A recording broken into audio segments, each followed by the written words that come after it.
Now I'd like to request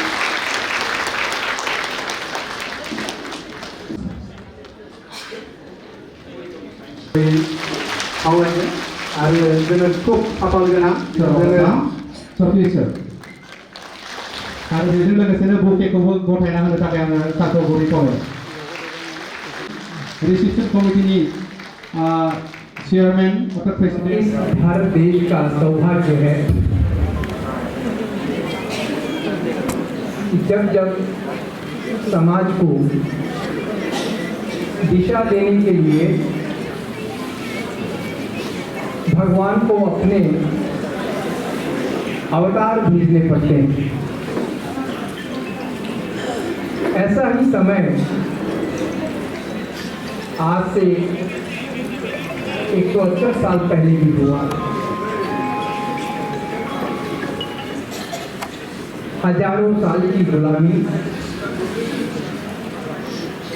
और उस गुलामी से जो पैदा हुआ वो हुआ हमारा सांस्कृतिक पतन।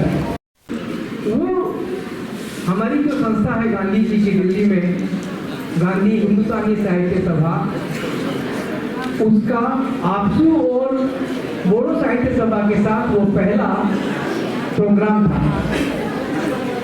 उसके बाद आज 27 साल हो गए हम लोग बोडो साहित्य सभा और आसू के साथ मिलकर काम कर रहे हैं। जब कभी हमको किसी पॉलिटिकल पार्टी के साथ हमारा संबंध नहीं हो सकता, हमारी दिक्कत है,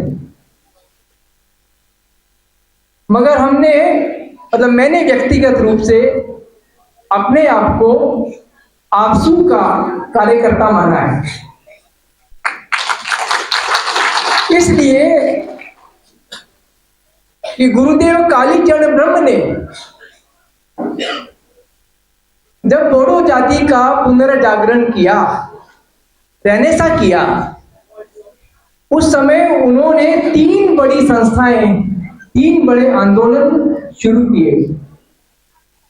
पहला बोडो साहित्य सभा, जो कि बोडो जाति का माइंड है, दिमाग है, क्योंकि वो बोडो जाति को दिशा देता है। विवाद पत्रिका से लेके और आज तक बोडो साहित्य सभा ने जो बोडो इंटेलेक्चुअल ग्रेटनेस है उसको दुनिया के सामने लाने का काम किया। मगर आपसू बोडो समाज का दिल है, क्योंकि वो बोडो युवकों का, युवतियों का, बोडो युवा जाति का संगठन गुरुदेव ने बनाया। और तीसरा था वो महिलाओं का संगठन। मुझे नहीं पता अभी इतना, क्योंकि मैं उनके साथ मैंने काम बहुत कम किया है, बोडो विमेन एसोसिएशन के साथ, मगर इन 2 संस्थाओं के साथ काम किया तो मुझे यही लगा कि गुरुदेव ने ये जो 2 पिलर्स खड़े किए हैं बोडो जाति की रक्षा के लिए। देखिए 3 चीजें होती हैं हमारी फिलॉसफी में, इंडियन फिलॉसफी में। पहला काम है, जो हमारी संस्कृति है किसी भी समाज की, जाति की, उसकी हमको रक्षा करनी पड़ती है, अपनी परंपराओं का सुरक्षा करनी पड़ती है। दूसरा काम जो गुरुदेव ने किया, वो दूसरा काम था कि हमारी जो बोडो संस्कृति है, हमारी जो बोडो परंपराएं हैं, उनको युग के अनुकूल, समय के अनुकूल, समय की आवश्यकताओं को देखते हुए उसमें परिवर्तन करते हुए उसका संवर्धन करना। और तीसरा काम होता है कि उस महान संस्कृति और परंपराओं को दुनिया के सामने लेकर आना।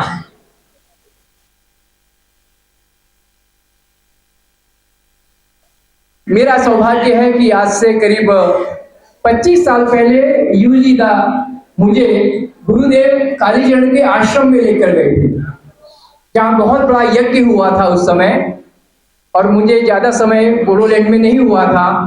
तो हम पूरे दिन, मैं और यूजी दा तब आपकी शादी भी नहीं हुई थी, आप सुआफातगिरी थे। आप मुझे वहां लेकर गए और मुझे गुरुदेव के दर्शन के बारे में वहां पर कुछ पुस्तकें असमिया में, अंग्रेजी में मुझे प्राप्त हुई।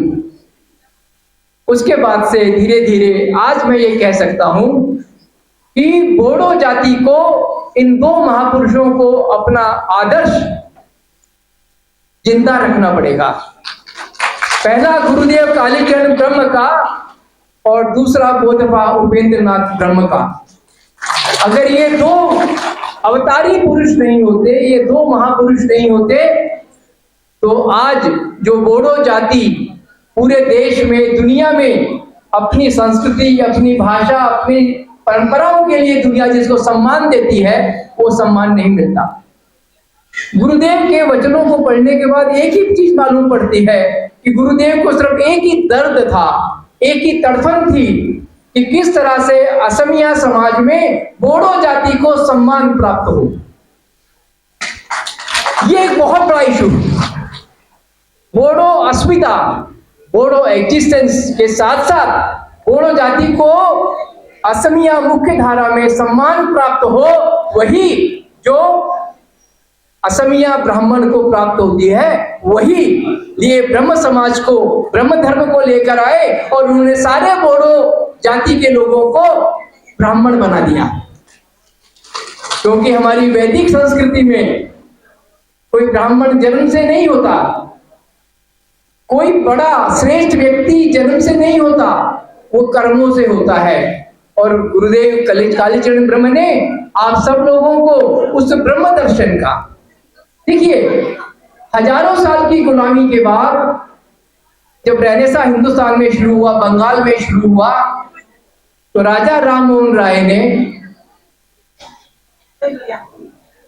भारत की संस्कृति को, धर्म को बचाने के लिए ब्रह्म समाज की स्थापना की। उन्होंने बड़े बड़े विद्वानों को काशी, बनारस भेजा कि पता करो कि ये हमारे वैदिक दर्शन में क्या है, और अंत में उन्होंने उपनिषदों के दर्शन को लेकर ब्रह्म के दर्शन को समाज के सामने लिया, जिससे कि आज अगर हिंदुस्तान है तो सिर्फ उस उपनिषदों के, उस ब्रह्म दर्शन की वजह से हमारा भारत आज पूरा इस्लाम का देश नहीं बना, हमारा देश पूरा क्रिश्चियन देश नहीं बना, हमारी संस्कृति परंपराएं समाप्त नहीं हुई। दूसरा योगदान जो गुरुदेव का है कि उन्होंने असम को बचाया। ये बिंदु बोडो विद्वानों को अजीत जी असम के समाज के सामने लाना पड़ेगा।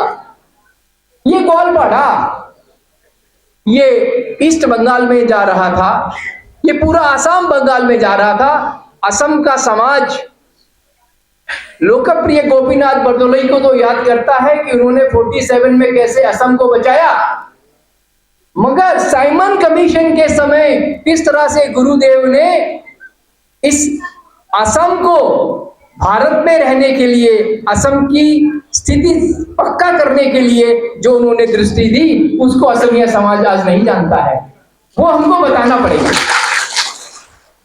जिस असमिया भाषा की ये बात पूरा असम करता है, वो ना भूले कि साइमन कमीशन में और अलग से बांग्ला भाषा को असम का मीडियम एजुकेशन का नहीं बनेगा, असमिया बनेगी। ये पहली बार पूरे असम में गुरुदेव ने कहा था। अगर असमिया आज असम में चल रही है और बंगाली नहीं चल रही है, तो ये सब गुरुदेव की वो दूरदृष्टि थी।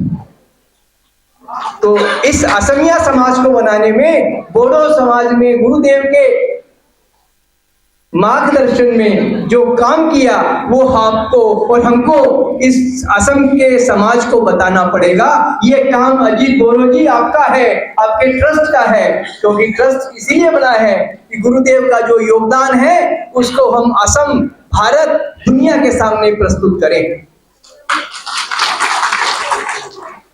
और तीसरा जो महान काम गुरुदेव ने किया, वो केवल बोडो जाति के लिए नहीं किया था।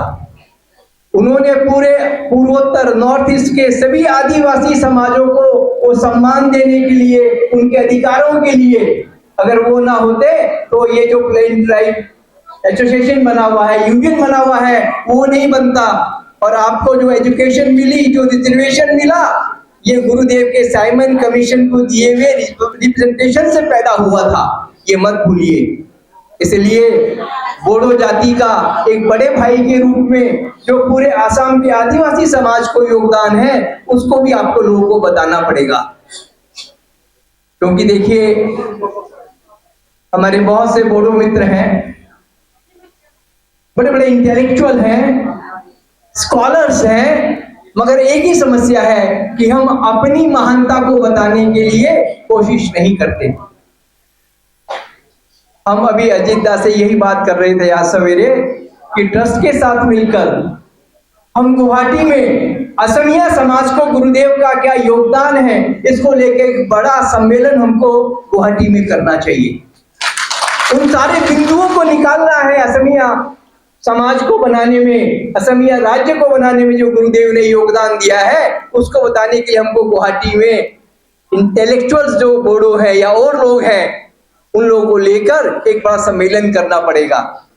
फिर हम दिल्ली में भी करेंगे, फिर हम मद्रास में भी करेंगे, क्योंकि गुरुदेव कालीचरण ब्रह्म जो है वो व्यक्ति नहीं है, वो अवतारी पुरुष है, जिसने पूरे समाज को, पूरे देश को, पूरी दुनिया को एक दिव्य दृष्टि दी।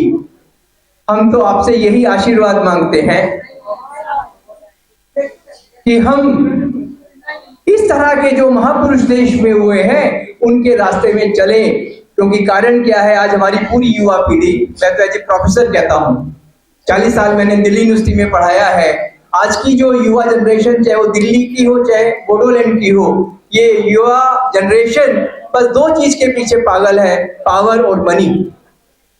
मगर वो अपना कल्याण नहीं करना चाहती, अपने समाज का कल्याण नहीं करना चाहती। उससे हमको युवा शक्ति को, अपने युवकों को हमको समझाना पड़ेगा। मैं एक बार फिर इस पुरस्कार के लिए जो मुझे योग्य समझा ट्रस्ट ने, उसके लिए बहुत आभार देता हूं और भगवान से प्रार्थना करता हूं कि मुझे शक्ति दे कि जितना भी समय और 15-20 साल का शरीर बचा है, उसमें हम लोग मिलकर कुछ ऐसा काम करें जो गुरुदेव के संदेश को, गुरुदेव के दर्शन को समाज के सामने लाने में हम लोग सक्षम हो सके। ओम शांति।